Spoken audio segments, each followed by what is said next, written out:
Hey gamers, today it's time for another vintage game, Curse of the Idol. Let's check it out.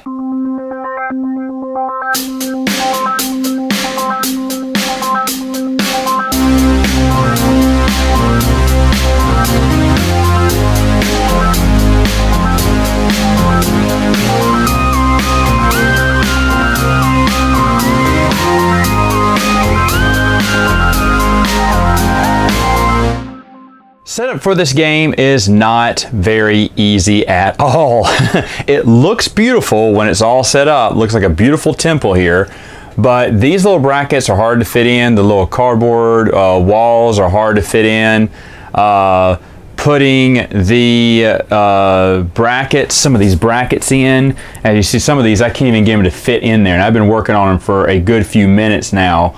So they're just like laying there, and hopefully no one will brush it over or sneeze any. A lot of times the cogs that are in the game, and let me just show you some of the cogs in there, that twist and turn there, those are kind of fiddly, especially when you have to get them to line up a little bit during the game. It's okay if they don't all line up at first, but they have to line up at some point, so you need to watch that. So a beautiful board, but kind of difficult setup. In this game, you'll be one of these 4 colored characters here. As you see, they have little figures here, and they each carry a little parrot, which I think is really cool. Game comes with a die. It's very similar to the McDonald's game die, and that doesn't surprise me because it's Milton Bradley. They make the same types of things. You're trying to come in, you start off in your base camp here. You're trying to get the sword and retrieve the sword here, and then try to get it into one of these little caveats here and try to find the bloodstone. And then of course be the first one out of the temple back to base camp with the bloodstone to win. But as you see here, we have a little villain. And the villain is designed to stop the good guys in the game. And anyone can control the villain. All they have to do is not move their character and roll the villain. Now the villain is very cool. Now he can't exit the temple, but he can stop a good guy from going past him. So none of the heroes may go past a villain. So you can use it to block the other players. And if he lands exactly on a player who is carrying either the sword or the bloodstone, then that character who moved him on the hero gets that item. Now, there is a house rule that I've seen someone implement, and we do as well in our games, that if he lands on you, the sword goes back into the podium, or the bloodstone goes back into the idol, or right here in front of the idol. The reason for that is a broken strategy would be to land the villain on that hero and be set up right here at the exit, so you can automatically get the bloodstone and run out to base camp and win the game. Seems a little unfair, so I like that house rule, and we use that. Now, what you're trying to do, of course, is you're trying to land right here, and this is a dead end, so you don't have to hit here by exact count, and you're going to grab the sword, and then you're going to try to get into the temple. Now, this is a really cool mechanic that they have in the game, is whenever you land on one of these little sprockets here, you get to twist this podium 360. And how you can tell is when that door slides all the way back around. And as you see, twisting those sprockets actually gave me different paths here. So let's look at it there, and then I twisted it again, and the paths are different. So you're always going to have these winding paths that your characters could be on, and it's going to make for some zaniness, to be sure, because depending on where you're at, let's say blue player knocked here on that sprocket, then you turn this all around, and all these characters, yellow's got it gung-ho now. He can just go right into the door, where these two are trapped because they can't get onto the next sprocket. So that's really cool, and that's whenever you land on one of the little sprockets around the board.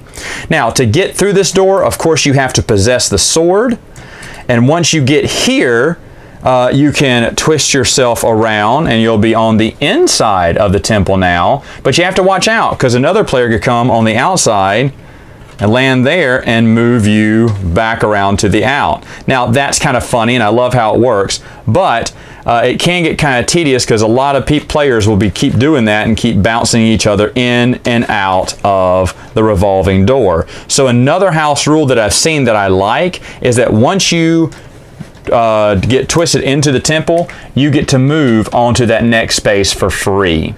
and that's a house rule that we implement as well. Now, once you're in here, you have a choice. You have to stick this sword into one of these 6 pockets to see where the bloodstone is, because you inserted a bloodstone randomly inside the idol earlier and shook it around, so you don't know which pocket it fell in. So let me try this one.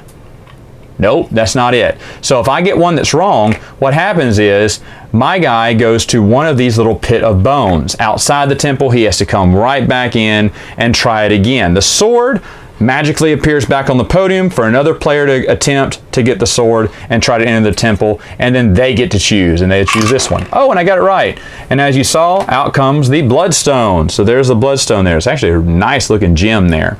Now, once you have the bloodstone, you can actually exit through any one of these exits here and start making a mad dash for base camp. But it's not over yet, because not only can the villain stop you or steal your jewel or sword, but also any other player that lands on you by exact count can also grab the sword or the bloodstone from you, if that's the case, if you're that far along in the game. Now, another house rule that I have seen that I implement in my games as well is, instead of just getting it automatically, you have to roll for it. And a 4, 5, or 6 would allow that player to capture that stone or sword from it. A 1, 2, or 3 would be a failed attempt. This makes it a little bit more better than just everyone randomly, just you doing all the hard, heavy lifting, and then whoever just luckily lands on you at the end here, or maybe right here, right before base camp, and wins the game. That would be awful. So with the roll, at least they have a 50-50 shot. So that's another house rule that we implement. But anyway, so once you have the bloodstone, you're just making a mad dash to base camp. Again, you don't have to hit it by exact count, but the first one to make it back to base camp with the bloodstone wins the game, and that is Curse of the Idol.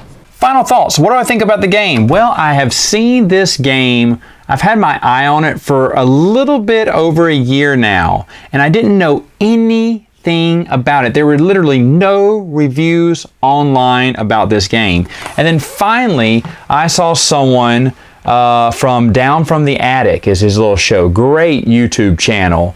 I'll probably hopefully post the link in the description here. And he did a review on this. Now, it's highly entertaining and probably better than the review I just did. I just wanted a short version for myself to go over the rules real quick. This game looks like right up that alley with Fireball Island, Forbidden Bridge, or Tornado Rex, It from the Pit.